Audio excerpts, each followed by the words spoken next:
Nita Bajpayee, Shri JNPG college Lucknow से समाजशास्त्र में प्रोफेसर हूँ और आज आपकी यूनिट है 5th यूनिट है ये इसकी नातेदारी के अध्ययन से जुड़ी हुई आपकी इकाई 5 और 6 इससे जुड़ा। इकाई 5 में जो आपका नातेदारी का अध्ययन है इससे जुड़ी हुई इकाई है। इसके पूर्व में भी आप लोग देख चुके हैं कि जब नातेदारी की बात होती है तो जो नातेदारी संबंध हैं उनमें सीधे-सीधे इसकी बात नहीं होती। हम परिवार, विवाह, परिवार और इससे जुड़े हुए उसमें नातेदारी को लेकर आगे बढ़ते हैं, क्योंकि समाज में रहने के कारण समाज एक कहा जाता है मनुष्य एक सामाजिक प्राणी है और सामाजिक प्राणी होने के नाते जो परिवार की संरचना है वो बहुत महत्वपूर्ण है। हालाँकि पशुओं में भी होते हैं, लेकिन जब मनुष्यों के समाज की बात आती है तो यहाँ पर हम परिवार को विवाह नामक जो संस्था है उससे करके देखते हैं कि जो हमारा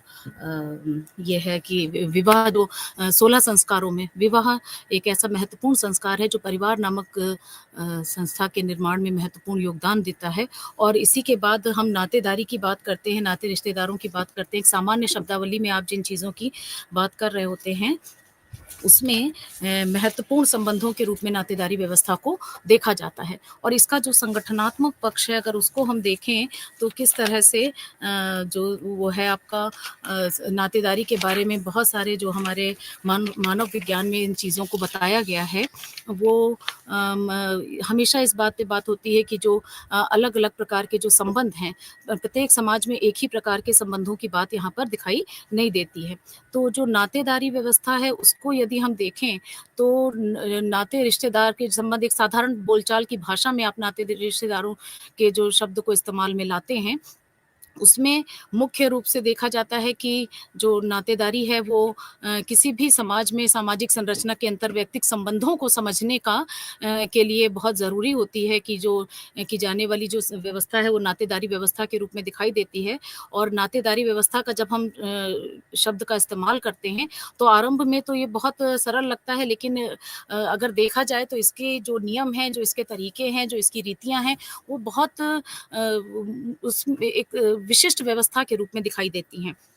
लेवी स्ट्रॉस ने इसके बारे में जो बातें कहीं और बहुत सारे हमारे एंथ्रोपोलॉजिस्ट हैं, बहुत सारे मानवविज्ञानी हैं जो इस पे बात करते हैं। और जो विवाह के नियम हैं, उन नियमों को अगर देखा जाए तो विवाह के नियम का जो प्रयोजन है उसको अगर देखें तो कहा जाता है कि यौन संबंध और प्रजनन ये इसके उसमें नहीं आते हैं। विवाह का जो प्रयोजन है, जो मुख्य प्रयोजन है वो कहीं पर भी यौन संबंध और प्रजनन के रूप में नहीं है। इसमें लोगों के समूहों के नेटवर्क के रूप में, गठबंधन के रूप में देखा जाता है। और ये जो गठबंधन, ये जो अलायंस की बात की जाती है कि किस तरह का अलायंस, क्योंकि सिर्फ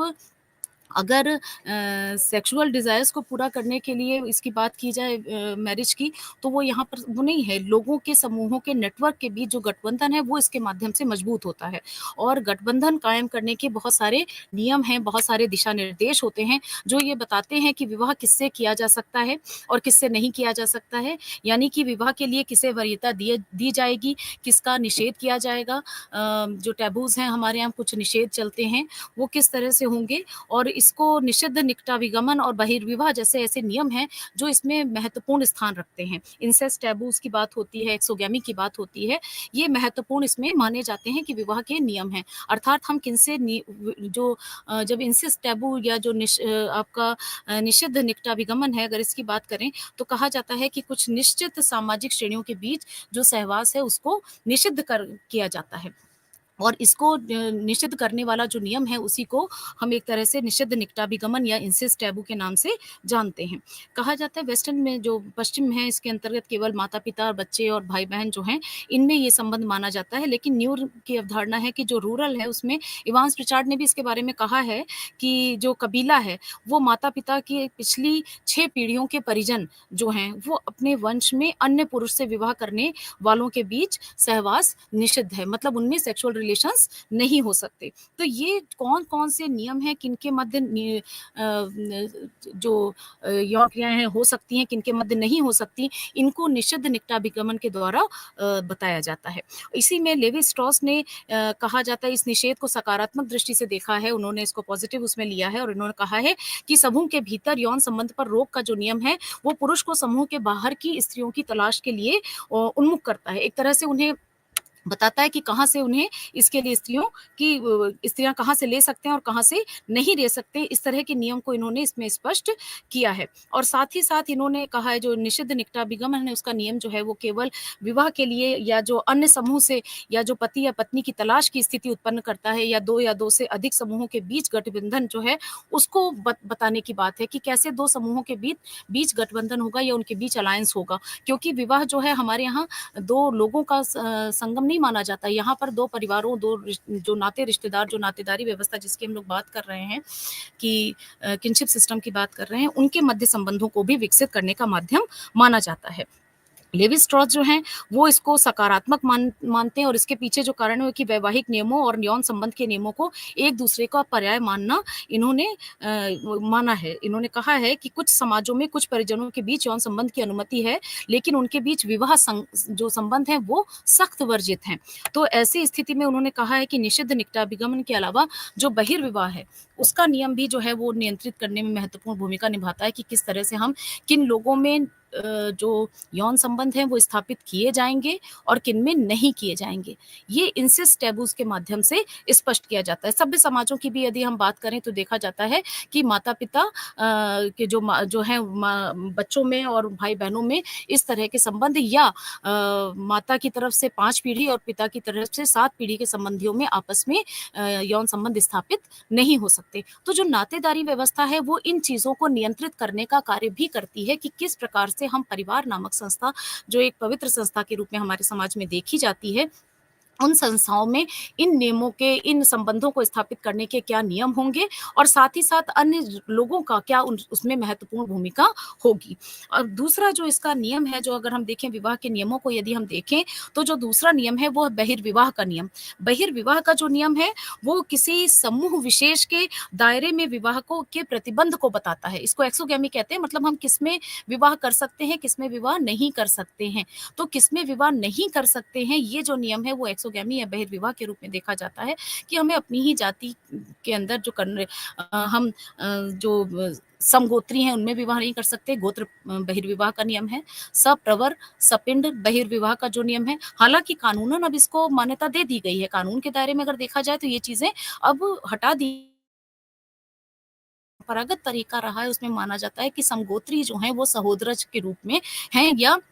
आपस में भाई-बहन का रिश्ता रखते हैं। इसी तरह से सप्रवर और सपिंड बहिर्विवाह का जो नियम रहा है, उसको भी यदि हम देखें तो जो माना जाता है कि एक प्रवर को करने वाले, एक यज्ञ को करने वाले जो लोग हैं वो आपस में जो संबंध है उनका वो एक परिवार के सदस्यों का संबंध होता है, भाई-बहनों का संबंध होता है, इस तरह से संबंध होते हैं जिनमें आपस में विवाह निषिद्ध है। इसी तरह से जो सपिंड बहिर्विवाह है, उसमें भी एक पिंड का दान करने वाले मतलब एक गोत्र या एक पूर्वज की संतान के रूप में देखे जाते हैं और उनमें भी विवाह संबंध स्थापित नहीं हो सकता है। तो इस तरह की जो चीजें दिखाई देती हैं वो बहिर्विवाह के नियमों से जुड़ी हुई हैं और इसमें कहा जाता है कि जो बहिर्विवाह का नियम है उसमें एक तरह से 2 परिवारों के बीच विनिमय स्थापित करना है, उन्हें एक बृहत्तर सामाजिक संरचना में एकीकृत करना है। कई समाजों में ये नियम केवल निकट के लोगों में ही नहीं बल्कि दूर के जो रक्त संबंधी हैं उन संबंधों को भी संज्ञान में लेता है और एक तरह से जो इंसेस्ट टैबूज़ हैं, जो निषिद्ध निकटाभिगमन है और जो बहिर्विवाह है, उसके नियम को निषेध और अनुमोदन के रूप में समझा गया है। तो ये जो अनुमोदन और निषेध की धारणा है कि किसमें हो सकता है और किसमें नहीं हो सकता है, को इन्होंने निषेध और अनुमोदन के रूप में जो बताया, उसमें गठबंधन दृष्टिकोण को समझने में इसमें हमें सहायता मिल सकती है, जो आपका वो है कि अलायंस का जो अप्रोचेज़ हैं, वो किस तरह से हैं। क्योंकि सभी समाजों में कुछ संबंधियों के साथ विवाह की मनाही होती होती है और कुछ के साथ विवाह का निर्देश जो है वो अनुमोदन का एक तरह से रहता है और ये कहा जाता है कि जो ये नियम है वो विवाह का सकारात्मक नियम है, जबकि निषेध जो है वो कर्ता नियम है, विवाह का नकारात्मक नियम के रूप में देखा जाता है। जो द्रविड़ नातेदारी है, उसमें क्रॉस कज़िन विवाह जो है उसकी बात की जाती है, उसका अनुमोदन प्राप्त है। क्रॉस कज़िन विवाह जो होते हैं, ममेरे-फुफेरे भाई-बहनों के मध्य होने वाले विवाह को कहा जाता है। ममेरे-फुफेरे मतलब भाई के बच्चों में जो मामा के बच्चे हैं, उनमें और बुआ के बच्चों में विवाह संबंध स्थापित करने की बात जो है वो द्रविड़ नातेदारी में दिखाई देती है। इसी तरह से पैरेलल कज़िन की जो धारणा है वो चचेरे-मौसेरे विवाह के निषेध के रूप में है। तो ये जो है, जो द्रविड़ नातेदारी को यदि आप देखिए तो क्रॉस कज़िन जो हैं वो उनका अनुमोदन प्राप्त है। एक तरह से चचेरे जो आपके ममेरे-फुफेरे हैं, उनका अनुमोदन प्राप्त है और जबकि पैरेलल कज़िन जो कहलाते हैं, जिसमें चचेरे-मौसेरे हैं, उनके विवाह पर निषेध दिखाई देता है, क्योंकि वो एक ही माँ के चचेरे का मतलब है आपस में भाई-भाई और उनके बच्चे जो हैं वो पैरेलल कज़िन्स होते हैं और उनमें विवाह नहीं हो सकता। उसी तरह से माँ और उसकी बहन मतलब मौसी के बच्चे जो हैं आपस में एक ही माँ की संतान है दोनों माएँ और मौसियाँ, तो उनके बच्चों में भी विवाह स्थापित नहीं हो सकता। लेवी स्ट्रॉस ने जो कहा है सकारात्मक विवाह नियम वाले समाजों की जो नातेदारी संरचना है वो प्रारंभिक होती है, सरल होती है और नकारात्मक विवाह नियम वाले जो समाज हैं उनकी नातेदारी संरचना थोड़ी जटिल होती है, ऐसा लेवी स्ट्रॉस का मानना है। और इसमें इन्होंने कहा है कि जो गठबंधन सिद्धांत है, जो अलायंस थ्योरीज हैं, उसको अगर देखा जाए तो जो नातेदारी प्रणालियां हैं उनको समझने के लिए इसके लिए इन्होंने विकसित किया, जिसमें विवाह के जो नियम हैं वो सकारात्मक होते हैं।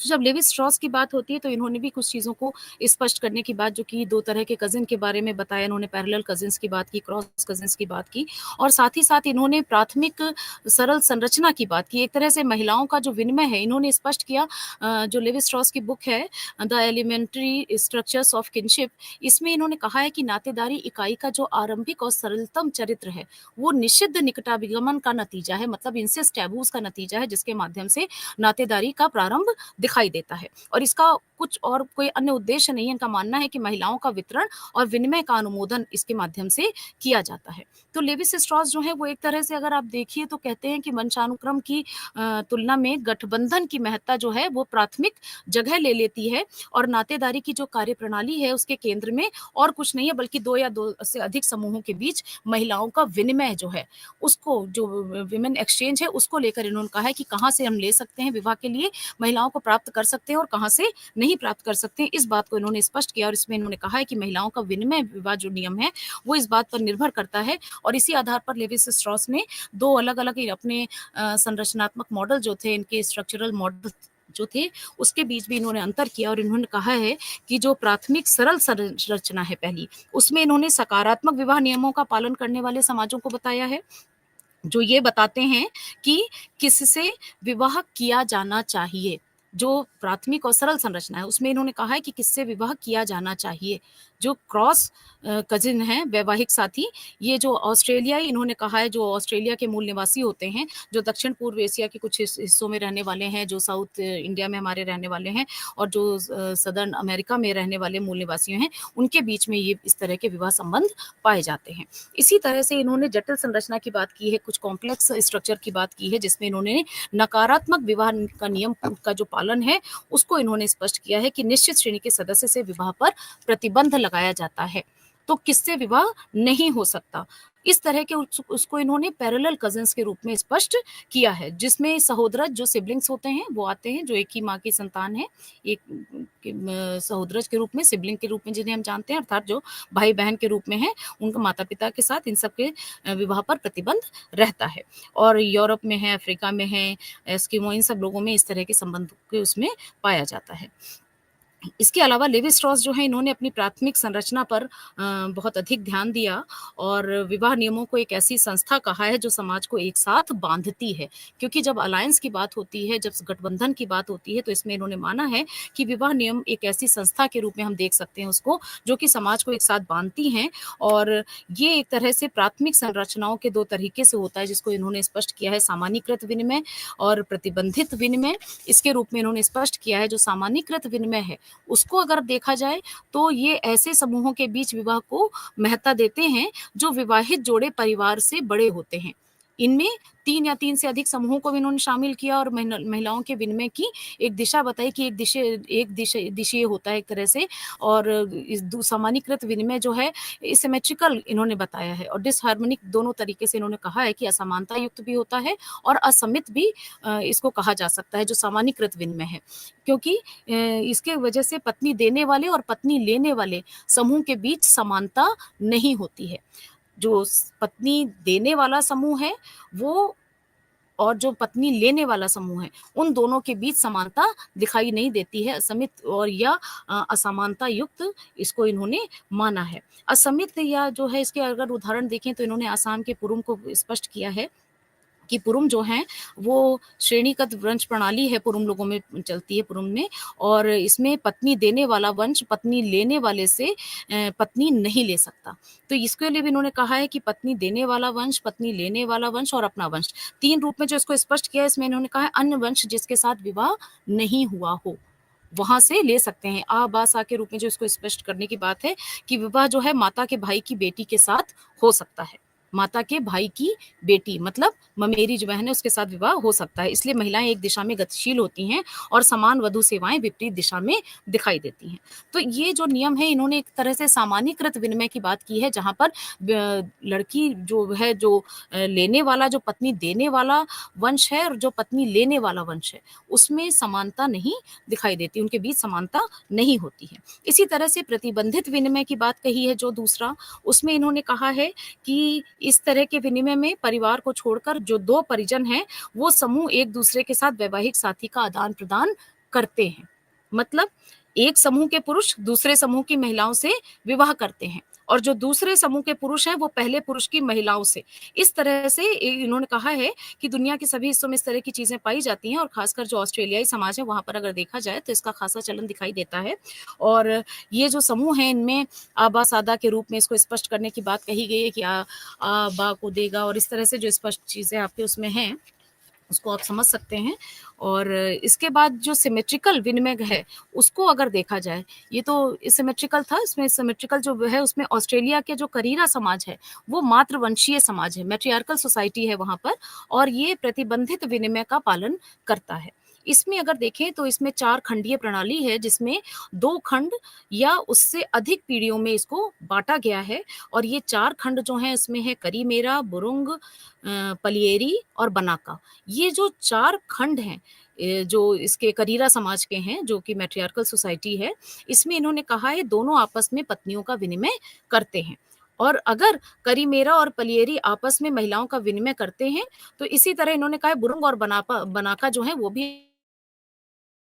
करते हैं। करीमेरा पुरुष जो है वो पलियेरी महिला के बच्चे जो होते हैं बुरुंग होते हैं, और इसी तरह से जो बुरुंग पुरुष है वो बनाका महिला के बच्चे से करते हैं तो वो करीमेरा होते हैं। तो इस तरह की जो व्यवस्थाएं हैं जो ट्राइबल उसमें जो जनजातीय समाजों में दिखाई देती हैं वो यहाँ पर इन्होंने स्पष्ट करने की कोशिश की है। इसी तरह से जो लुई ड्यूमा है इन्होंने द्रविड़ नातेदारी की बात कही, और इसमें द्रविड़ नातेदारी के बारे में लुई ड्यूमा ने जो इसमें अध्ययन किया है इसमें इन्होंने स्पष्ट किया है कि जो वैवाहिक संबंध है उनको एक स्थायी प्रणाली के रूप में स्पष्ट किया है, और इन्होंने कहा है कि इनके माध्यम से एक पीढ़ी से दूसरी पीढ़ी तक निरंतरता बनी रहती है। तो जब नातेदारी व्यवस्था की बात हो रही है, जब विवाह की बात हो रही है, जब महिला और महिलाओं के किस वंश से ले सकते हैं, कहाँ से नहीं ले सकते, जब उसकी बात होती है तो ली ड्यूमा जो द्रविड़ नातेदारी की बात करते हैं तो इसमें इनका मानना है कि एक पीढ़ी से दूसरी पीढ़ी तक निरंतरता बराबर बनी रहती है। और इन्होंने इसमें गठबंधन का प्रतिबिंब जो एक तरह से है नातेदारी शब्दावली में, इन्होंने दक्षिण भारत में तमिल कल्लार जो नातेदारी प्रणाली है उसको अपने अध्ययन के माध्यम से दिखाया है, और इसमें इन्होंने क्रॉस कजिन विवाह को प्राथमिकता देने के नियम की बात कही है। और इस नातेदारी पे इन्होंने स्पष्ट किया है कि साफ तौर पर ये नियम इन्होंने बताया है कि इस नातेदारी पे साफ तौर पे नियम है कि पुरुष को ऐसी महिला से विवाह करना चाहिए जो या तो उसकी वास्तविक क्रॉस कजिन हो या फिर नातेदारी शब्दावली द्वारा उसी श्रेणी में स्थित की गई महिला हो, मतलब उस श्रेणी की महिला भी हो सकती है और क्रॉस कजिन भी हो सकती है। ठीक है, तो क्रॉस कजिन का मतलब है कि वो सिर्फ उसमें नहीं होना चाहिए, उनके ममेरे और ममेरे फुफेरे जो भाई बहन है उनमें विवाह हो सकता है। तो क्रॉस कजिन जो विवाह का है उसका परिणाम इन्होंने माना है कि वैवाहिक संबंध एक पीढ़ी से दूसरी पीढ़ी को हस्तांतरित होते हैं, और ये जो पीढ़ियां हैं इन पीढ़ियों के बीच सभी हस्तांतरण केवल एक ही दिशा में दिखाई देते हैं, एक ही दिशा में होते हैं, और इसे समानता युक्त के रूप में जाना जा सकता है। और इस बात को इन्होंने कहा है कि कुछ विशेषताएँ जो हैं पितृवंशीय रूप से और कुछ मातृवंशीय रूप से हस्तांतरित होती हैं। कुछ पिता के पक्ष से और कुछ माता के पक्ष से कुछ विशेषताएँ उनमें हस्तांतरित होती हैं, तो एक ही उसमें नहीं चलता है, तो इसको इन्होंने यहाँ पर स्पष्ट किया है, ठीक है? इसके बाद जब हम नातेदारी व्यवस्था की इन चीज़ों की बात करते हैं, तो जो ये पूरा नातेदारी जो व्यवस्था है, जिसमें हम नाते रिश्तेदारों की बात करते हैं, विवाह संबंधी, रक्त संबंधियों की बात करते हैं, सारी चीज़ों की होती है कि आपने देखा है कि जो नातेदारी व्यवस्था है, उसमें रक्त संबंधी, विवाह संबंधी दोनों आते हैं और इसमें जो आपके गठबंधन का रूप है, क्योंकि इसमें सिर्फ़ नाते रिश्ते जो हैं उस रूप में नहीं है कि आपने स्पष्ट कहा गया है प्रारंभ में ही कि किनमें विवाह हो सकता है, किनमें विवाह नहीं हो सकता है। जो निषिद्ध निकटाभिगमन के द्वारा या जो इंसेस्ट टैबूज़ हैं उनके द्वारा जो बताने की बात कही गई और जो एक्सोगेमी के द्वारा स्पष्ट किया गया कि किनमें विवाह, किनके बाहर विवाह होना चाहिए। इन चीज़ों को स्पष्ट करने का जो तात्पर्य है वो यही है कि विवाह के नियम हैं, जो विवाह के नियम हैं, जो नातेदारी के नियम हैं, वो स्पष्ट दिखाई देते हैं। जो जनजातीय समाज है वहाँ पर भी हैं, सरल समाजों में हैं, हमारे जटिल समाजों में भी इसके नियम पर्याप्त मात्रा में दिखाई देते हैं। हालाँकि बहुत सारे जो चेंजेज़ हैं समाज में आज के समय में दिखाई दे रहे हैं और उन परिवर्तनों का प्रभाव हमारे समाज में पूरी तरह से दिखाई दे रहा है। इसी में आपका एक और जो है गठबंधन का जो दृष्टिकोण है, उस पर रॉडनी निघम जो हैं, निघम इन्होंने भी कुछ अपने विचार प्रस्तुत किए और इन्होंने कहा कि लेविस स्ट्रॉस की इन्होंने आलोचना करते हुए अपने सिद्धांत को प्रस्तुत किया था, इन्होंने अपनी बातें रखी थी और एडवर्ड लीच और रॉडनी निघम जो हैं, इन्होंने एक तरह से लेविस स्ट्रॉस के सिद्धांत की आलोचना की और इन्होंने कहा कि लेविस स्ट्रॉस जो हैं महिलाओं को एक वस्तु के रूप में देखते हैं, क्योंकि उन्होंने कह दिया महिलाओं के विनिमय को लेकर ही नातेदारी व्यवस्थाएँ दिखाई दे रही हैं, जो विवाह के नियम दिखाई दे रहे हैं, वो एक तरह से इसमें हैं और इन्होंने कहा है कि जिन महिलाएँ जो हैं, वो वस्तुओं के रूप में हैं और एक तरह से उनका विनिमय किया जा सकता है। तो एक इन्होंने कहा है कि विवाह पर केवल पुरुष की दृष्टि से विचार करते हुए बात कही है लेविस स्ट्रॉस ने, जो कि उचित नहीं है। निवास और नातेदारी प्रणाली के अन्य पक्षों को नज़रअंदाज किया गया है, क्योंकि जो नातेदारी व्यवस्था है, वो निवास स्थान के आधार पर और नातेदारी की अन्य प्रणालियाँ जो हैं, उनके आधार पर भी दिखाई देती हैं। इसके अलावा इन्होंने कहा है कि जो विनिमय के जो विवाह के विनिमय हैं उसमें इन्होंने निषिद्ध निकटाभिगमन और बहिर्विवाह जो है इंसेस्ट टैबूज़ और एक्सोगेमी की जो बात की है, वो एक दूसरे का पर्याय मानते हैं। तो उसको भी बार-बार इन्होंने कहा है लेविस स्ट्रॉस ने, तो इसकी भी आलोचना निघम ने की है। जो एडमंड लीच हैं और रॉडनी निघम है, इन्होंने इसकी आलोचना की है और इन्होंने कहा है कि विनिमय के रूप में विवाह के उनके विचार पर 2 चीज़ों पर इन्होंने सवाल भी उठाए हैं निघम ने, जो इन्होंने कहा है महिलाओं को संपत्ति के समान मान लेते हैं, जिसके तहत महिलाओं को बेशकीमती संपत्ति के रूप में देखा जाता है और जो महिलाएँ हैं, इसमें महिलाओं की एजेंसी की उपेक्षा है और महिलाओं पर चर्चा करते समय महिलाओं की भावनाओं का ध्यान नहीं रखा जाता। एक तरह से मान लिया गया है जो विवाह है उसमें स्त्री और पुरुष की समानता की बात नहीं है, बराबरी की बात नहीं है, दोनों की आवश्यकताओं की बात नहीं है और नातेदारी व्यवस्था को भी अगर इन्होंने इसके माध्यम से समझाने की कोशिश की है जहाँ पर, तो वहाँ पर ऐसा लगता है कि सिर्फ़ महिलाओं के विनिमय को लेकर नातेदारी को स्पष्ट किया गया है। तो इस आधार पर भी इसकी आलोचना की इन्होंने और उन्होंने कहा कि एक बहुत संकीर्ण एक समझ के रूप में इसको स्पष्ट किया गया है, जिसमें विनिमय को 2 व्यक्तियों के बीच सीमित करके देखा गया है। जबकि वास्तव में अगर देखा जाए, तो विनिमय बहुत अधिक व्यापक रूप में है और अमूर्त रूप में अगर देखा जाए, तो कई व्यक्तियों के समूहों के बीच में भी हो सकता है। ये सिर्फ़ 2 लोगों के मध्य नहीं होता, बल्कि 2 समूहों के बीच भी इसको देखा जाता है। और लेविस स्ट्रॉस ये मानते हैं कि जो निषेध है, जो बहिर्विवाह है, जो टैबूज़ की बात की है, जो एक्सोगेमी की बात की है, वो सकारात्मक विवाह के बीच चक्रीय संबंध होता है, जो बराबर ऐसे होता रहता है। उसको इन्होंने कहा है कि वे हिस्से और पूर्ण के बीच संबंधों को समझाने के लिए प्रकार्यात्मक दृष्टिकोण को अपनाने की कोशिश करते हैं। जो इसका फंक्शनल एस्पेक्ट है, उसको देखते हैं। इसको इन्होंने कहा है कि ज़रूरी नहीं कि हमेशा ये तरीका सही हो सके। तो इसके लिए इन्होंने लेविस स्ट्रॉस की जो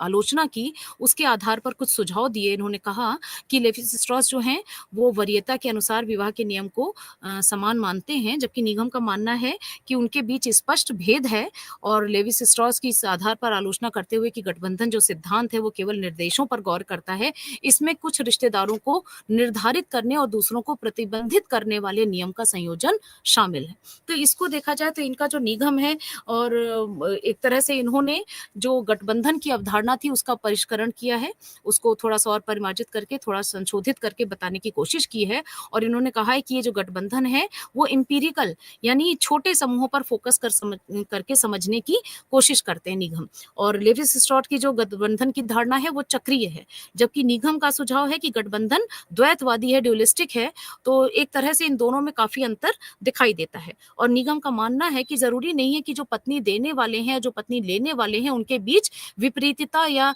जो सामूहिक गतिविधि हो। इन्होंने कहा है छोटे समूहों के बीच हो सकता है, ना कि हमेशा वंश और बड़े समूहों के बीच भी ऐसा दिखाई देता हो। क्योंकि जनरली समाज में माना जाता है कि जो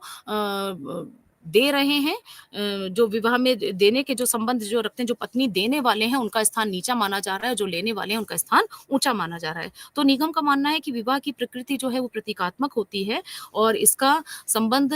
जो सिर्फ़ यौन संबंधों के नियोजन से नहीं होता बल्कि जाति की शुद्धता को बनाए रखने से, जाति के निर्धारण के लिए और जो राजनीतिक महत्व है उसके लिए भी इसका महत्व दिखाई देता है। और इसमें इन्होंने दक्षिण भारत के नायरों के संदर्भ में भी इसको स्पष्ट किया है और जो साथ में इन्होंने कहा है कि जो अनुलोम का नियम है, जो अनुलोम विवाह का नियम जो दिखाई देता है, जिसमें निम्न जाति की महिला का उच्च जाति के पुरुष के साथ जो विवाह है, उससे जो बच्चे हैं उन्हें कैसे उच्च जाति की सदस्यता प्राप्त होती है, जो राजनीतिक सत्ता प्राप्त होती है, इस चीज़ों पर बात इन्होंने की है। तो ये जो गठबंधन जो दृष्टिकोण है आपका, जो गठबंधन वो इन्होंने स्पष्ट किया है नातेदारी के बारे में, वो यहाँ पर दिखाई देता है। इसी तरह से जो आपका अगला जो आपकी यूनिट है, उसमें मुख्य रूप से आपका यदि देखा जाए तो और साथ ही साथ इसमें 80 जो असमित जो सिमेट्रिकल जो आपका वो है विनिमय है जो इसमें ख़ासियतें दिखाई दे रही हैं। ऑस्ट्रेलिया की करीरा समाज के बारे में भी यहाँ पर कहा गया है कि जो प्रतिबंधित विनिमय है इसमें युक्त पितृवंशीय समाज जिसमें 4 खंड प्रणाली जिसमें 2 खंड और अलग पीढ़ियाँ बताई गई थी जिसमें करीमेरा, बुरुंग, पलियेरी, बनाका ये 4 खंड थे, तो इनको भी यहाँ पर स्पष्ट किया गया था। तो एक तरह से ये बताने का तरीका है कि किस तरह से जो विवाह है वो सिर्फ़ 2 स्त्री और पुरुष के मध्य का संबंध नहीं है, ये जो नातेदारी व्यवस्था जो इससे दिखाई देती है वो सिर्फ स्त्री और पुरुष के संबंध के रूप में नहीं है बल्कि कई लोगों का संबंध इसमें आपस में दिखाई देता है। इसी तरह से जो आपकी अगली यूनिट है उसमें कल्पित और कृत्रिम नातेदारी की बात की गई है। अभी तक जब आप देख रहे थे तो नातेदारी व्यवस्था के जब प्रकारों की बात आती है तो आप बताते हैं कि जो रक्त संबंधी एक तो इसमें आते हैं रक्त संबंधी जो कि जिनका आपस में ब्लड रिलेशन है वो नातेदारी व्यवस्था के रूप में दिखाई देते हैं। जो जीपी मर्डॉक ने जो इसके बारे में बताया उसमें उन्होंने स्पष्ट किया था कि 8 प्रकार के जो नातेदार हैं उनको प्राइमरी किन के रूप में जो दिया उसमें भी रक्त संबंध आपस में दिखाई देता है, रक्त संबंधी उसमें दिखाई देते हैं, एक विवाह संबंधी बाकी 7 रक्त संबंधी हैं। तो 8 प्राथमिक जो नातेदार उन्होंने बताए हैं जीपी मर्डॉक ने उसको भी इन्होंने स्पष्ट किया। तो लेकिन जब हम बात करते हैं नातेदारी व्यवस्था की जो 2 प्रकारों की, एक हो गए रक्त संबंधी जो रक्त से जुड़े हुए हैं जैसे कि माता और उनके माता-पिता और उनके बच्चे जो आपस में रक्त संबंध रखते हैं, जो भाई-बहन आपस में रखते हैं, भाई-भाई, बहन-बहन, भाई-बहन ये जो संबंधी आपस में दिखाई देते हैं, जो रक्त संबंधी माने जाते हैं, ये एक तरह की नातेदारी है। दूसरे हैं विवाह संबंधी क्योंकि हमारे यहाँ जो नातेदारी व्यवस्था है, इस रूप में नहीं देख सकते कि ये सिर्फ़ रक्त से ही जुड़े लोगों से है। यहाँ पर जो विवाह है वो एक स्त्री का एक पुरुष से होने वाले विवाह के रूप में नहीं देखा जाता बल्कि इसके माध्यम से उसका परिवार के अन्य सदस्यों के साथ संबंध भी जुड़ जाता है। चाहे स्त्री का पुरुष के परिवार के साथ हो, चाहे पुरुष का स्त्री के परिवार के साथ हो, उनके अपने संबंध हैं और उनसे जुड़े हुए संबोधन भी हैं कि उसकी क्या भूमिका होगी, विवाह के पश्चात उसका क्या नातेदारी व्यवस्था में उसका क्या स्थान होगा। एक स्त्री जब विवाह के पश्चात अपने ससुराल जाती है तो वहाँ पर वो फिर किसी की पत्नी है, किसी की बहू है, किसी की चाची हो सकती है, किसी की भाभी हो सकती है। तो इस रूप के संबंध जो है उसके साथ भी उसका संबंध जुड़ता है। इसी तरह से जो पुरुष है वो भी विवाह के पश्चात सिर्फ पति की भूमिका में नहीं आता, ये पति की ही की परिस्थिति उसे नहीं प्राप्त होती कि उसी के अनुसार उसे भूमिकाओं का निर्वहन करना है। वो दामाद के रूप में है या फूफा के रूप में है, जीजा के रूप में है, इन सब चीज़ों के रूप में या के रूप में उसका जो है वो संबंध दिखाई देता है। तो जो हमारी नातेदारी व्यवस्था है इसमें और ये सिर्फ एक ही लोगों की बात नहीं हो रही है, यहाँ एक व्यक्तिगत रूप में विवाह के द्वारा 2 पक्षों के संबंधों की बात नहीं हो रही है, बल्कि ये संबंध दोनों परिवारों से, दोनों तरफ के परिवारों से के जुड़े हुए लोगों से भी दिखाई देता है। है। दोनों तरफ के परिवार, दोनों पक्ष के माता-पिता जो वर और वधू हैं, जो कन्या और वो हैं, उनके दोनों परिवारों के लोग जो हैं, वो आपस में एक-दूसरे से संबंध जुड़ जाते हैं। तो इस तरह की जो व्यवस्था है, ये नातेदारी व्यवस्था के रूप में दिखाई देती है, जहाँ पर हम रक्त संबंधी और विवाह संबंधियों की बात करते हैं। रक्त संबंधी तो एक तरह से जो रक्त से जुड़े हैं, जिसकी हम बात कर रहे हैं, जब हमने कहा माता-पिता के साथ उनके बच्चों का जो संबंध है, जो भाई-भाई का संबंध है, जो बहन-बहन का संबंध है, जो भाई-बहन का संबंध है, ये सब रक्त संबंधी हैं। उसी में जो चाचा हैं, जो ताऊ हैं, वो भी पिता के साथ जुड़े हुए हैं, वो भी रक्त संबंधियों के अंतर्गत दिखाई दे रहे हैं। तो इस तरह के जो रिलेशंस हैं, वो आपस में एक-दूसरे से घनिष्ठता का संबंध रखते हैं, प्राथमिक नातेदारों के रूप में स्पष्ट किए जाते हैं। इसी तरह से जो जब जीपी मुर्डॉक ने भी जब इन संबंधों की बात करी है, जब आपके इसकी नातेदारी व्यवस्था की बात की, तो उन्होंने इसकी बहुत सारी श्रेणियाँ बताई, इसमें प्राथमिक, द्वितीयक, तृतीयक, चतुर्थक, पंचक, ऐसे करते हुए बहुत सारा उन्होंने स्पष्ट किया है। जो प्राथमिक नातेदार हैं, उसमें उन्होंने स्पष्ट किया कि किस तरह से 8 प्राथमिक नातेदार होते हैं, जो एक-दूसरे से डायरेक्ट जुड़े होते हैं और जिनके संबंधों को स्पष्ट करने के लिए कहीं पर भी किसी अन्य मध्यस्थ की आवश्यकता नहीं होती है। और इसमें इन्होंने 8 जो प्राथमिक नातेदार बताए हैं, उसमें इन्होंने स्पष्ट किया है कि 7 जो हैं वो रक्त संबंधी हैं और जो 1 है वो विवाह संबंधी है। जैसे पति-पत्नी, पति-पत्नी के संबंध को स्पष्ट करने के लिए किसी मध्यस्थ की आवश्यकता नहीं होती। तो ये जो पति-पत्नी का संबंध है, ये भी प्राथमिक नातेदार के रूप में बताया है इन्होंने। और जो उसके बाद है माता-पुत्र, माता-पुत्री, माँ-बेटे का जो संबंध है, माँ-बेटी का जो संबंध है, पिता-पुत्र, पिता-पुत्री, फादर और उसकी डॉटर और सन के साथ जो रिलेशन है, वो भी ब्लड रिलेशन में है, एकदम सीधा संबंध है, उसके लिए किसी मध्यस्थ की आवश्यकता नहीं होती है। उसी तरह से भाई-भाई का संबंध, बहन-बहन का संबंध और भाई-बहन का संबंध। तो ये जो 8 हैं, 8 संबंध जो दिखाई देते हैं, ये प्राथमिक नातेदार होते हैं, प्राइमरी किन के रूप में हम इन्हें जानते हैं, ठीक है? इसी तरह से इसी श्रेणी को आगे बढ़ाते हुए आते हैं सेकेंडरी किन। जब हम सेकेंडरी किन की बात करते हैं यहाँ पर, तो सेकेंडरी किन कौन है? जो द्वितीयक नातेदार हैं, वो कौन है? जो हमारे प्राथमिक के प्राथमिक हैं। जो प्राथमिक के प्राथमिक नातेदारों से मतलब है, जो आपके कोई व्यक्ति है, उसके पिता उसके प्राथमिक में आते हैं। मैंने कहा पिता-पुत्र, पिता-पुत्री या माता-पुत्र, माता-पुत्री प्राथमिक नातेदार हैं। तो ये जो प्राथमिक है, प्राथमिक के प्राथमिक, उनके पिताजी, उनकी माताजी, उनकी बहन, उनके भाई, माँ के बहन या पिता के बहन या भाई जो भी हैं, आपस में उनके जो संबंध हैं, वो क्या हैं? पिता की बहन उनके लिए प्राइमरी है, क्योंकि उनमें भाई-बहन का रिश्ता है। तो आपके लिए जो बुआ है, वो कौन हुई? सेकेंडरी किन, द्वितीयक नातेदार। प्राइमरी के प्राइमरी, प्राथमिक के प्राथमिक जो हैं, वो द्वितीयक नातेदार के रूप में दिखाई देते हैं। इसी तरह से जो ये तो स्पष्ट हो गया, जो प्राथमिक हैं, द्वितीयक हैं, किस तरह से ये हमारी जो नातेदारी व्यवस्था है, इसमें किस तरह से ये व्यवस्थाएँ चलती रहती हैं। इसी में तृतीयक नातेदार हैं, जो तृतीयक नातेदार हैं, अगर इसको देखें, तो जो आपके प्राइमरी के प्राइमरी, जो आपके प्राइमरी के सेकेंडरी हैं या जो सेकेंडरी के प्राइमरी हैं, बात एक ही है। जो प्राथमिक के द्वितीयक हैं और जो द्वितीयक के प्राथमिक हैं, वो आपके तृतीयक नातेदार होंगे,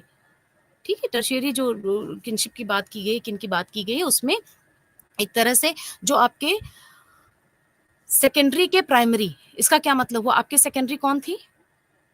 हमने आपको बताया कि आपकी बुआ कौन है? आपकी सेकेंडरी है, क्योंकि आपके पिता की बहन है। आपके पिता और आपकी बुआ में भाई-बहन का संबंध है, तो आपके प्राइमरी की प्राइमरी थी, इसलिए वो सेकेंडरी थी आपकी बुआ। लेकिन बुआ के जो पति हैं, वो उनके लिए प्राइमरी हैं। तो जो बुआ के पति हैं, वो उनके लिए प्राइमरी है, इट मीन्स वो आपके तृतीयक नातेदार के रूप में हुए। जो द्वितीयक है, उसके प्राथमिक नातेदार, या फिर जो प्राथमिक है, उसके द्वितीयक नातेदार। प्राथमिक के द्वितीयक पिताजी जो हैं, वो प्राथमिक नातेदार हैं। उनकी द्वितीयक कौन हुआ? उनकी बहन के पति। वो तृतीयक नातेदार के रूप में आएँगे। तो ये एक श्रेणियाँ हैं जो बताई जाती हैं कि किस तरह से किससे निकटतम संबंध है, किससे दूरी के संबंध हैं, इन चीज़ों को स्पष्ट किया गया। और ये स्पष्ट किया गया कि किस तरह से जो नातेदारी व्यवस्था है, उसमें 2 तरह से हम चीज़ों को स्पष्ट कर रहे थे कि रक्त संबंधी और विवाह संबंधी नातेदार। ये तो रक्त संबंधी थे। विवाह संबंधियों में यदि आप लीजिए, तो विवाह के जो संबंध हैं, उनकी तो बहुत लंबी फ़हरिस्त दिखाई देती है कि दोनों पक्षों के लोग आपस में किस तरह से संबंध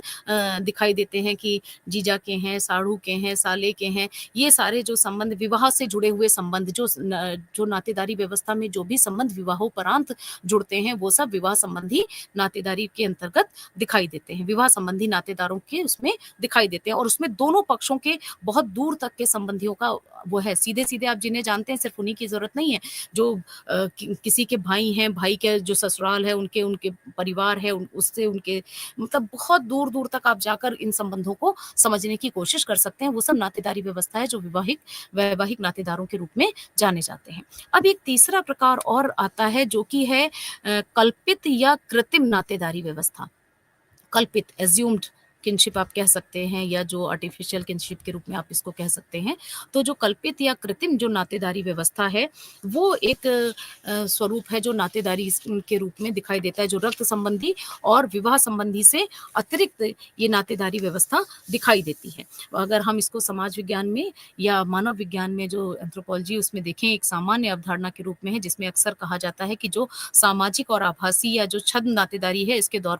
तौर पर इसको जानने की कोशिश की जाती है और कहा जाता है कि ये ऐसे लोगों के बारे में जानकारी देती है, इस तरह की नातेदारी व्यवस्था जो कि ना तो जन्म से जुड़े हुए हैं और ना ही विवाह संबंधों से एक दूसरे से जुड़े हुए हैं, लेकिन एक दूसरे से रिश्तेदारों की तरह व्यवहार करते हैं। ठीक है, इस तरह के बहुत आपने लोगों को सुना होगा, देखा होगा बात करते हुए कि ये बिल्कुल रिश्तेदार की तरह है, हमारे हैं तो रिश्तेदार में नहीं, लेकिन ये हमारे बिल्कुल अब रिश्तेदार की तरह हैं। इनसे हमारी बहुत आत्मीयता है, बहुत निकटतम संबंध हैं, बहुत इंटीमेसी है और बहुत ज़्यादा एक-दूसरे के सुख-दुख में साथ देते हैं। तो इस तरह के जो संबंध हैं, इसको अगर देखा जाए तो ये मूलतः जो व्यवहार है, ये कहा जाता है कि नातेदारी के दायरों से बाहर के लोगों के साथ व्यक्ति के संबंधों और रिश्तों को स्पष्ट करता है, क्योंकि उसके लिए ज़रूरी नहीं कि उनका रक्त संबंधी होना या उनका विवाह संबंधी होना ज़रूरी हो। तो इस बात को इन्होंने स्पष्ट किया, जो इसमें जो हम कृत्रिम नातेदारी की बात करते हैं, कल्पित नातेदारी की बात करते हैं, तो उसमें इन्होंने यहाँ पर इस बात को स्पष्ट किया जाता है, जिन्हें रक्त या विवाह संबंध के द्वारा नहीं बल्कि के वास्तविक संबंधों से नहीं माना जाता है, बल्कि कल्पित या काल्पनिक या कृत्रिम, कुछ भी शब्द इसके लिए फिक्टिव शब्द इस्तेमाल में लाया जाता है, इसको मानते हैं। ठीक है, फिक्टिव किनशिप के रूप में इसको देखा जाता है। तो ये जो कल्पित जो हैं, उनके रिश्तों की स्थापना के लिए ज़रूरी नहीं होता है कि जुड़ने वाले लोग शारीरिक रूप से लंबे समय तक एक-दूसरे के निकट रहे हों। और इसमें इस तरह के संबंधों से जुड़ने वाले जो लोग हैं, इनके लिए ये ज़रूरी, हाँ, कैसे लोगों में होगी इंटीमेसी या जो अ, नातेदारी है, वो बहुत लंबे समय से एक-दूसरे के साथ रह रहे हों, एक-दूसरे के संपर्क में रह रहे हों, उनके बीच परस्पर कोई लाभदायक या परस्पर निर्भरता वाला संबंध स्थापित हो। कभी-कभी ऐसा भी होता है, कोई किसी के साथ बहुत प्रोफ़ेशनल रिलेशंस हैं, लेकिन साथ में बिज़नेस कर रहे हैं, कुछ कर रहे हैं, तो भी उनके संबंध पारिवारिक से हो जाया करते हैं। तो इस तरह के जो संबंध हैं, वो धीरे-धीरे कहीं न कहीं कृत्रिम या कल्पित नातेदारी के रूप में विकसित होना शुरू हो जाते हैं। तो इस बात को इन्होंने स्पष्ट किया है कि जो कल्पित नातेदारी है, वो रक्त और विवाह संबंधों की स्थापना से एकदम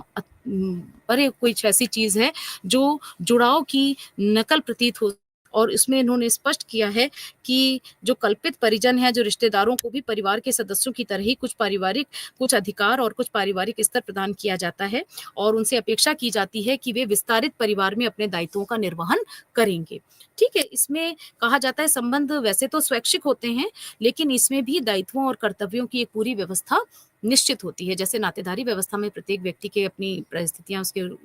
भूमिकाएँ हैं, कुछ कर्तव्य हैं, कुछ दायित्व हैं जिनका निर्वहन उसे करना होता है, उसी प्रकार से ये स्वैच्छिक व्यवस्था है नातेदारी की, लेकिन इसमें भी ये दिखाई देता है। और इसमें इन्होंने कहा है दूर के संबंधों के तौर पर भी ये दिखाई देता है कि किसी व्यक्ति के अपने जो संबंध हैं, अगर आप उनको देखिए कि जो दोस्त हैं, उनके भतीजे जो हैं, वो भी जो जानने वाले हैं, उनके अगर परिचित के उनको चाचा के नाम से संबोधित कर रहे हैं कि हाँ, दोस्त का वो है, भतीजा है, तो वो क्योंकि दोस्त को चाचा बोलता है, तो वो आपको भी चाचा से संबोधित करता है। इसका मतलब है कि वो जो इंटीमेसी है, जो संबंध हैं, वो इतने आत्मीय हैं कि वो एक-दूसरे के साथ नातेदारी की तरह विकसित होना प्रारंभ हो जाते हैं। तो इस तरह की जो सामान्य बोलचाल की चीज़ों में चीज़ें प्रचलित हैं, वो फिक्टिव किनशिप के रूप में दिखाई देती हैं। ये संबंध जो है नातेदारी को विस्तार देने के साथ-साथ लोगों के सामाजिक दायरों को बढ़ाने का भी काम करते हैं, क्योंकि सामाजिक दायरा आज ज़रूरी नहीं है कि व्यक्ति विवाह और जो रक्त संबंधी है सिर्फ़ उन्हीं से जुड़ा हो, व्यक्ति बहुत सारे लोगों के संपर्क में आता है, बहुत लोगों के से उसका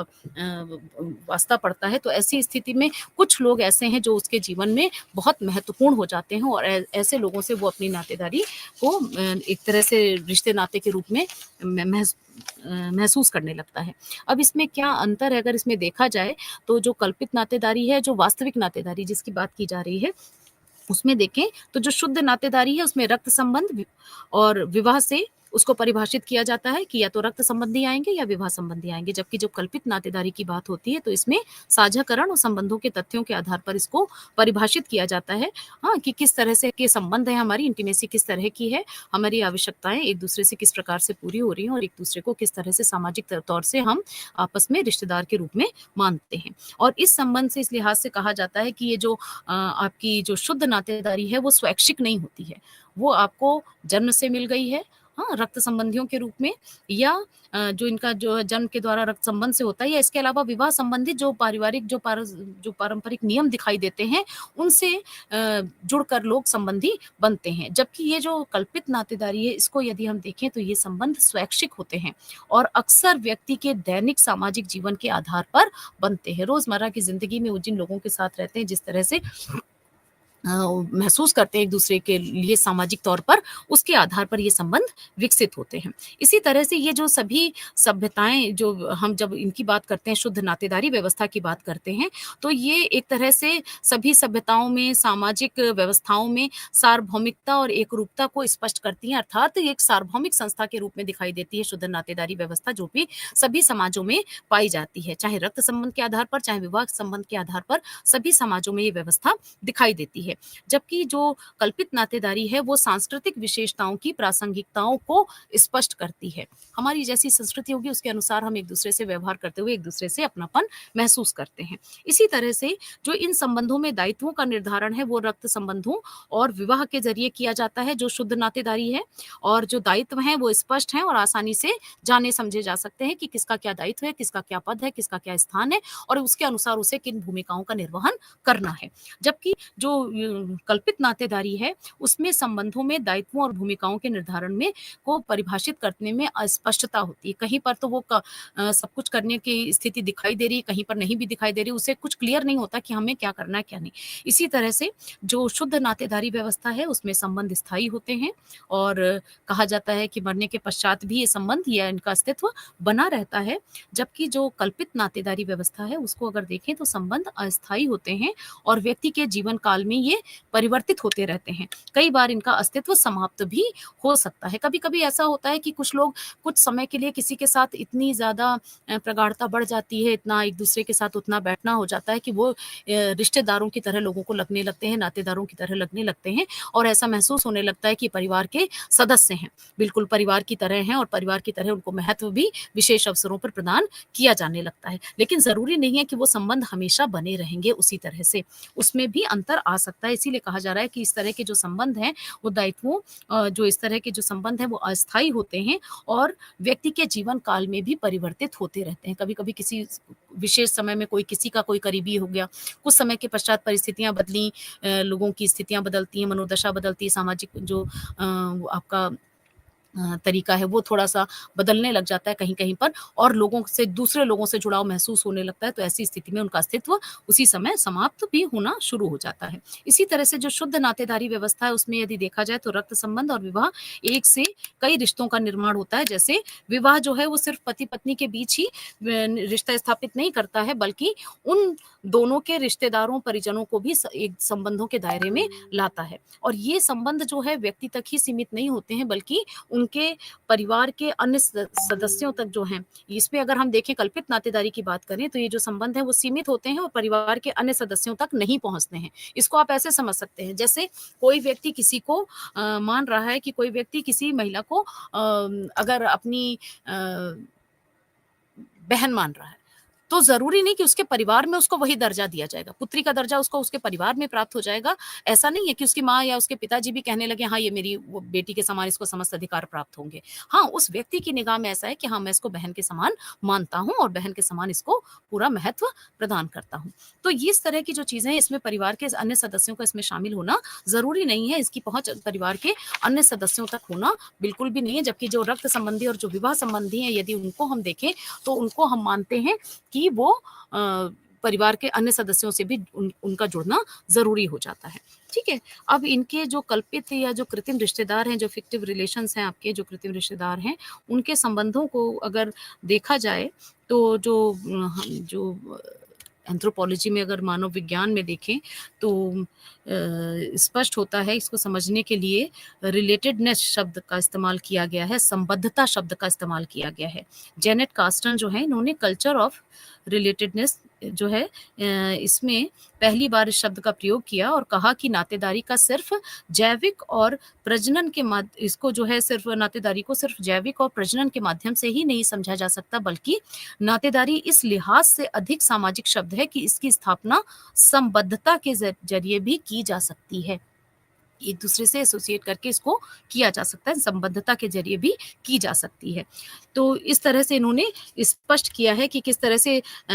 शायरॉक, ट्रॉटमैन और गैम्बल जो हैं, इन्होंने नातेदारीकरण, किनशिपिंग शब्द का इस्तेमाल किया है। किनशिपिंग जो शब्द है, एक नातेदारीकरण, मतलब मानव में ये योग्यता है कि वो वंशानुगत नातेदारी से अलग, जो वंशानुगत नातेदारी जो कि जन्म से प्राप्त होती है, उससे अलग जाकर भी संबंधों की स्थापना कर सकता है। उसके लिए ज़रूरी नहीं है कि जो रक्त संबंधी हैं वही आपस में नातेदार होंगे। तो इस बात को इन्होंने किनशिपिंग के माध्यम से, जो नातेदारीकरण जो शब्द इस्तेमाल किया है, उसके माध्यम से स्पष्ट किया है कि जो नातेदारीकरण है, वो उसमें व्यक्ति में ये सामर्थ्य है कि वो इसके इतर भी जो रक्त संबंधी हैं, जो इस तरह के हैं, इनसे इतर भी संबंधों की स्थापना कर सकता है और उन्हें उन समूहों में भी स्वतंत्रता पूर्वक स्थानांतरण की अनुमति देता है जिससे वो स्वयं मूलतः संबंधित नहीं है। तो इस तरह से इन्होंने स्पष्ट किया है कि जो नातेदारी का संबंध है, वो सिर्फ वंशानुगत संबंध पर आधारित नहीं होता है,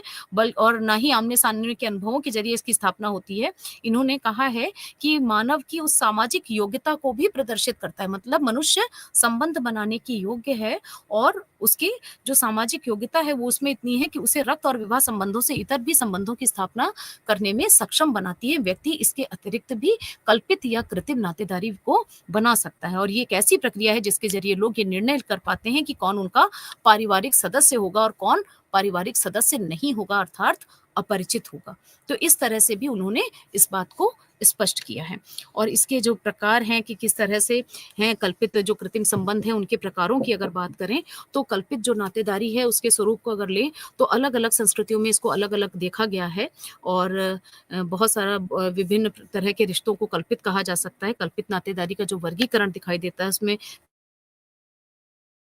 स्थापना के आधार पर 3 प्रकार से इसको बाँट कर जब अगर देखा जाए, तो धार्मिक समूह के रूप में इन्होंने स्पष्ट किया है। धार्मिक समूह, मित्रता और समकक्ष समूह। जो इसमें जो 36 संबंध हैं, जो इसकी अगर हम बात करें, जो वर्टिकल रिलेशंस की बात करें, तो इसमें सहोदर समूहों के बीच जो भाई-बहन के संबंधों की तरह के संबंध विकसित होते हैं। ऊर्ध्वाकार संबंध जो हैं, जो हॉरिज़ॉन्टल जो रिलेशंस हैं, उसमें अंतर पीढ़ीगत, जैसे सहपालन या बच्चों के पालन पोषण का जो दायित्व निर्वहन करते हैं, उनके ज़रिए इसको समझाने का प्रयास किया गया है। इसके बाद जो कल्पित संबंध हैं, उनके प्रमुख कारकों की अगर बात की जाए कि कौन से फैक्टर्स हैं जो कि इस तरह के कल्पित संबंधों का कारण है, तो इसमें इन्होंने कहा है कि जो कल्पित संबंध हैं,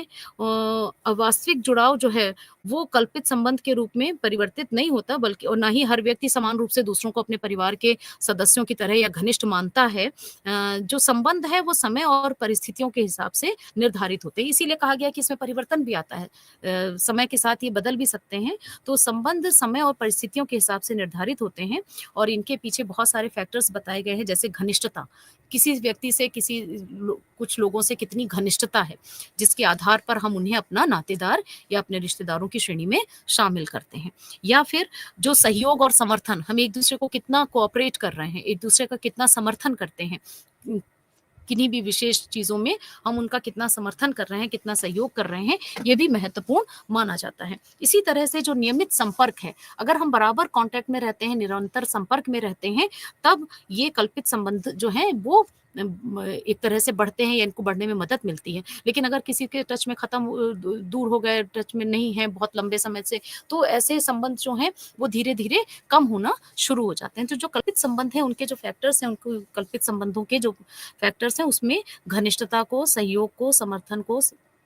और नियमित संपर्क को महत्वपूर्ण माना गया है। और साथ ही साथ और भी जो फैक्टर्स दिखाई देते हैं, उसमें यदि देखा जाए तो कौन-कौन सी चीज़ें हैं, उसमें अगर हम देखें परिवार सदृश व्यवस्था का अभाव। कभी-कभी ऐसा होता है जो परिवार है, परिवार क्या है? प्राइमरी ग्रुप में आता है परिवार, प्राथमिक समूह है, व्यक्ति की प्रथम पाठशाला है, उसको भावनात्मक आधार देने के साथ-साथ सबसे सर्वप्रथम तो मनुष्य के लिए उसके पालन-पोषण का महत्वपूर्ण आधार है परिवार। और उस परिवार को अगर हम देखें प्राथमिक परिवार की अनुपस्थिति अक्सर लोगों को घनिष्ठ रिश्तेदारों के नज़दीक रहने को प्रेरित करती है। कभी-कभी ऐसा दिखाई देता है कि जो गैर पारिवारिक संबंध हैं, वो पारिवारिक संबंध की तरह विकसित हो जाते हैं। बहुत समय जिसमें सदस्य परस्पर संबद्धता महसूस करते हैं और जो कल्पित नातेदारी है, वो सामान्यतः कहा जाता है तब बनती है जब प्राथमिक परिवार के सदस्य अनुपस्थित होते हैं। कभी-कभी लोग अपनी जगह से बाहर होते हैं, अपने यहाँ से बाहर रह रहे हैं, विदेश में रहने वाले लोग जो हैं, वो भी इसी तरह के लोग होते हैं। कई बार वो अपने देश से अलग रह रहे हैं, अपने परिवार से अलग रह रहे हैं और परिस्थितिवश वो अपने परिवारों से जब दूर हैं, तो वो इस तरह के संसाधनों के अभाव में अनिश्चितताओं से बचने के लिए, जो उनके सहकर्मी होते हैं, साथ में उनके ऑफ़िस में काम करने वाले लोग हैं या कुछ उनके साथ जो रह रहे हैं लोग, उनके साथ पारस्परिक संबंध जो जिस तरह के बनते हैं, वो अक्सर इस तरह के होते हैं जो एक तरह से परिवार के रूप में वहाँ पर दिखाई देने लगते हैं। इसी तरह से इसमें बताया इन्होंने कि अफ्रीका के जो गुलाम लोग हैं वो अपने प्राथमिक परिवार के अनुपस्थिति में सदस्यों की भरपाई समान देश और जाति वाले लोगों के साथ कल्पित नातेदारी से के ज़रिए करते हैं। मतलब एक तरह से वो जब उनको लगता है कि उनके अपने लोग वहाँ पर नहीं हैं, गुलाम लोग जो अपने प्राथमिक परिवारों से दूर होते हैं, तो ऐसी स्थिति में अपने देश के, अपने जाति के लोगों के साथ वो कल्पित नातेदारी के रूप में बंध जाते हैं। इसी तरह से जो होमोसेक्सुअल्स हैं, जो समलैंगिकता जो है उसमें भी कहा जाता है कि गैर पारंपरिक जो परिवार का जो स्वरूप आज के समय में चल रहा है, इसमें यदि देखा जाए तो कल्पित नातेदारी संबंध इसको भी माना जा सकता है। क्योंकि जो समलैंगिक लोग हैं वो अपने परिवारों या पारिवारिक सदस्यों की ओर से जब उन्हें नकारा जाता है, उन्हें अप्रूवल नहीं मिलता है, तो ऐसी स्थिति में उनको अगर देख या सांस्कृतिक रूप से उनको इन सब चीज़ों से बाहर कर दिया जाता है, तो वो अपने जो जोड़ीदार जिनके साथ वो रह रहे हैं, वो इसी तरह का कल्पित संबंध बना लेते हैं, जिसके ज़रिए संबद्धता को वैधता देने की कोशिश की जाती है कि हम एक-दूसरे से एसोसिएट होकर रह रहे हैं, एक-दूसरे के साथ रह रहे हैं और एक-दूसरे से संबंधित हैं और यही हमारे नाते रिश्तेदार हैं। तो इस तरह की जो चीज़ें हैं, वो कहीं न कहीं जो परिवार के समान जो संस्थाएँ जब उनकी कमी दिखाई देती है, जो हमारी प्राइमरी जो प्राथमिक जो संस्था है, जो प्राथमिक समूह है, उससे जो उसका अभाव जो है, वो भी हमें दूसरे लोगों के निकट ले जाता है। इसी तरह से कुछ रिलिजियस प्रैक्टिसेज़ हैं, जो धार्मिक अभ्यास हैं, अगर उनको देखें, तो कुछ धार्मिक प्रक्रियाएँ भी इस तरह की हैं, जो कल्पित नातेदारी की स्थापना का माध्यम बनती हैं, जैसे बैप्टिज़्म है। जो बैप्टिज़्म है, उसमें कहा जाता है कि किसी व्यक्ति को एक धर्म का अनुयायी बनाने के लिए और उसके बाद उस धर्म को पहले से मानने वाले अन्य लोगों से जोड़ने की जो एक प्रोसेस के रूप में बैप्टिज़्म को जो देखते हैं, इसमें जो इससे लोग गुज़रते हैं, उसमें व्यक्ति के जो धर्म पिता और धर्म माता हैं, वो उसके और उसके वास्तविक माता-पिता के साथ कल्पित संबंध की स्थापना करते हैं। मतलब वो भी उसको अपना रिश्तेदार या अपने नातेदार के रूप में देखना प्रारंभ कर देते हैं। और जितने भी धार्मिक अभियानों से जुड़े हुए सदस्य हैं, वो सभी इनसे संबंधित जो नियम हैं, उन प्रतिबंधों का पालन करते हैं और एक-दूसरे को भाई-बहन की तरह मानना प्रारंभ कर देते हैं, तो वो भी कहीं न कहीं कल्पित नातेदारों के रूप में दिखाई देते हैं। इसी तरह से समान जीवन परिस्थितियों का जो साझाकरण है, वो भी दिखाई देता है, जो समान जीवन परिस्थितियाँ हैं, जैसे जब जो सीमा पर रहने वाले जो सैनिक हैं, वो जब एक साथ एक सी परिस्थितियों में रह रहे होते हैं, तो वहाँ पर वो ब्रदरहुड की फीलिंग वहाँ पर दिखाई देती है, भ्रातृत्व का भाव दिखाई देता है और ये कल्पित नातेदारी का जो संबंध है, वो वहाँ पर जो सैनिक लोग हैं, जो पुरुष हैं, जो महिलाएँ हैं, उनके मध्य भी इस तरह के संबंध दिखाई देने लगते हैं। और कहीं-कहीं पर कहा जाता है जो आपराधिक गिरोह इत्यादि हैं, जो युवाओं के समूह हैं, वो भी भ्रातृत्व के विचार को एक तरह से इसको बढ़ाते हैं। इसी तरह से जो गैर रिश्तेदार सदस्यों के लिए जो सम्मान का भाव है, कभी-कभी ये भी एक कारण है जिससे कल्पित नातेदारी व्यवस्था बढ़ती है। तो इसमें इन्होंने कहा है कि कुछ ऐसी चीज़ें हैं कि जो दैनिक जीवन में जो सम्मान की भावना है, सामाजिक व्यवस्थाओं में जो हम कहा जाता है, कई सामाजिक व्यवस्थाओं में दैनिक जीवन में सम्मान की भावना भी कल्पित नातेदारी का ज़रिया बनती है। जैसे अधिक आयु वाले जो हैं पुरुष महिलाओं को अक्सर कम उम्र के युवा जो हैं वो चाचा-चाची कहकर संबोधित कर दें। चाचा-चाची वैसे तो अपने पिता के भाई और उनकी पत्नी के लिए शब्द इस्तेमाल किया जाता है, लेकिन सम्मानवश अगर हम किसी को, अन्य किसी को भी उसी नाम से संबोधित कर रहे हैं, तो भी कहीं न कहीं कल्पित नातेदारी के निर्माण में भूमिका इसकी दिखाई देती है कि उसको आंटी, अंकल कहकर पुकारा जाना। ये तो अक्सर एक सामान्य बोलचाल की भाषा में ये चीज़ें दिखाई देती हैं। दोस्तों के माता-पिता को आंटी, अंकल कहना। अब आंटी, अंकल वैसे अगर आपके यहाँ देखा जाए तो एक उस नातेदारी व्यवस्था में तो चाचा और चाची का जो स्थान है, वो पिता के छोटे भाई और उसकी पत्नी के रूप में दिया जाता है। लेकिन ये कॉमन एक शब्द इस तरह का है जहाँ पर बच्चे अपने मित्रों के माता-पिता को अंकल, आंटी के नाम से संबोधित करते हैं और एक तरह से इसमें बनने का जो कल्पित नातेदारी व्यवस्था है उसको उसके बढ़ने के उसमें एक प्रयास के रूप में दिखाई देता है। इसी तरह से कुछ एक और जो कारण दिखाई देता है, एक फैक्टर और दिखाई देता है, वो है चिकित्सीय या कानूनी आवश्यकताएँ। चिकित्सीय और कानूनी आवश्यकताओं के रूप में अगर देखा जाए, तो इज़राइल में कहा जाता है कि अंग प्रत्यारोपण के संदर्भ में जो कल्पित नातेदारी का एक नया स्वरूप जो दिखाई दिया, वो ये था कि अस्पताल की बहुत सारी उसमें कमेटियों का गठन किया गया। इस उद्देश्य से किया कि पता लगाया जा सके कि जो लोग अंगदान कर रहे हैं, अंगदान जो है वास्तविक पारिवारिक सदस्य ने किया है या किसी दोस्त ने या किसी अन्य व्यक्ति ने किया है। तो जो अंग प्रत्यारोपण के लिए कई बार कुछ अजनबी लोगों को अंगदान करने के लिए या उसके बदले में भुगतान पाने के लिए भी मजबूर किया जाता है। कई-कई जगह ऐसी व्यवस्थाएँ भी होती हैं कि भई परिवार के सदस्य नहीं दे पा रहे, नहीं मिल पा रहा है, तो किसी अन्य व्यक्ति से उसे मैनेज किया जाता है। तो इसमें अस्पताल की जो इसकी हॉस्पिटल की जो कमेटी थी, उसकी जाँच में की स्वीकृति प्राप्त करने की प्रक्रिया के दौरान भी कई बार ये आवश्यक होता है कि अंगदान करने वाले और अंग प्राप्त करने वाले के बीच परिवार या परिवार सदृश संबंध नज़र आए। मतलब उनको बताना पड़ता है कि नहीं हम इनके रिलेटिव हैं। तभी हमने इसको डोनेट किया है यहाँ पर इसको ट्रांसप्लांट करने के लिए। तो इस तरह की जो चीज़ें ऐसे मामलों में दोनों पक्षों की ओर से अपने एम को पूरा करने के लिए कल्पित नातेदारी की स्थापना की जाती है ताकि वो काम कर सकें, पैसा लेकर ही भले ही कर रहे हों लेकिन उनको कहीं न कहीं उन कागज़ों पर ये दिखाना पड़ता है कि वो किस तरह से इसको कर रहे हैं और वो आपस में रिश्तेदार हैं। तो ये कल्पित नातेदारी जो है वो उसमें दिखाई देता है। इसके अलावा जो कल्पित ना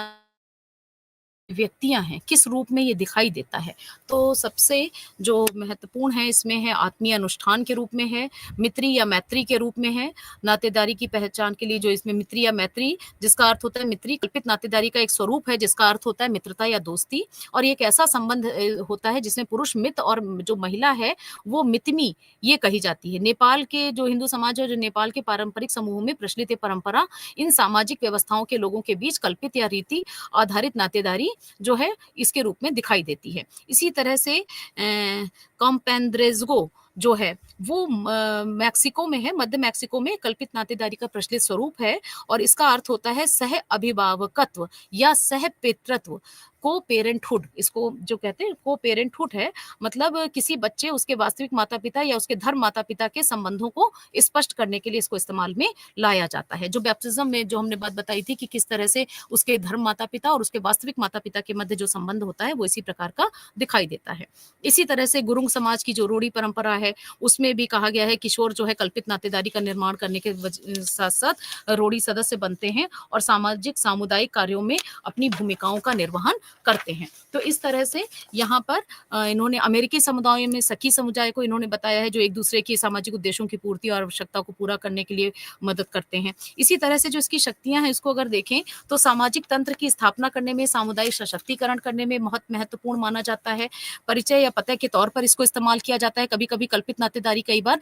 ऐसा होता है कि जहाँ पर वो उसको अपने परिचय या पते के रूप में भी प्रयोग में लाने का काम करते हैं। बच्चों के नाम अपने पूर्वजों के नामों के नाम पर रखे जाना या पिता के समान नाम वाले दूसरे व्यक्तियों को भी पिता के समान ही सम्मान प्रदान करना। तो इस रूप में भी इसको इस्तेमाल में लाया जाता है। इसी तरह से जो सामाजीकरण है उसके माध्यम के तौर पर प्रासंगिकता भी इसकी दिखाई देती है। जो कल्पित नातेदारी व्यवस्था है उसको यदि हम देखें तो शिष्टाचार और समन्वयता के साथ-साथ सामाजिकता को बढ़ावा देने वाला भी इसको माना जा सकता है कि जहाँ पर व्यक्ति रक्त और विवाह से संबंधित ना होते हुए भी कहीं न कहीं अन्य लोगों के साथ भी सामाजिकता के आधार पर इस प्रकार जुड़ता है कि वो उससे अपनी कल्पित नातेदारी एक तरह से हम कल्पित उसे कह रहे हैं, वो स्वयं को एक तरह से नातेदारों के रूप में ही मानते हैं। और इसी तरह से जो कल्पित नातेदारी है, उसमें अगर देखा जाए तो कुछ समस्याएँ भी दिखाई देती हैं, और इसमें इन्होंने कहा है कि सबसे बड़ी जो समस्या अगर हम देखें कल्पित नातेदारी की, तो ये है कि इतनी उदारतापूर्वक और खुले तरीके से प्रयोग की जाती है कि अगर हम देखें, तुलनात्मक रूप में अगर हम इसे देखें तो इसकी उपयोगिता जो है सवालों के घेरे में आ जाती है।